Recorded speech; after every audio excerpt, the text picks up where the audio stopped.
Считаются сильнейшими соперниками не только на всероссийских соревнованиях, но и на мировой арене. Герой нашего следующего сюжета – участник Олимпийских игр 2012 года, тренер детско-юношеской спортивной школы города Мирного Николай Айнитов-Ноев. Будущий мастер спорта международного класса начал заниматься вольной борьбой еще в начальных классах.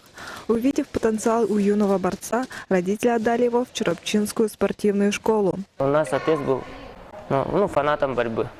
Он нас в первом классе тренировал. В начальных классах я в деревне учился. До 2011 года на соревнованиях Николай выступал за сборную России. И в предолимпийский год команда Таджикистана предложила борцу стать легионером. Взвесив все «за» и «против», спортсмен вместе со своим тренером приняли решение выступать за сборную этой страны на Олимпийских играх. И даже несмотря на то, что ему не удалось попасть в тройку сильнейших, Николай считает, что само участие в Олимпиаде – большой успех. Олимпийские игры – это мечта каждого спортсмена. Мечта каждого.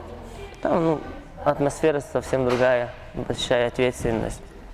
На мировом ковре Николай выступал до сентября этого года. И после чемпионата мира 2015 года в Лас-Вегасе совместно с личным тренером было принято решение остановить спортивную карьеру.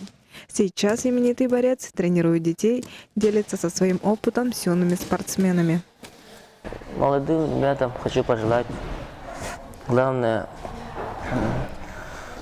крепкого здоровья, чтобы все равно здоровье же самое главное, чтобы хорошо тренировались,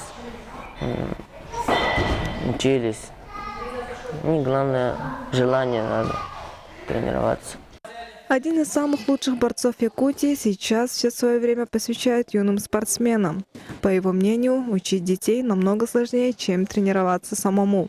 Остается надеяться, что у участника Лондонской Олимпиады будут достойные преемники, и, может, когда-нибудь они выступят на Олимпийских играх.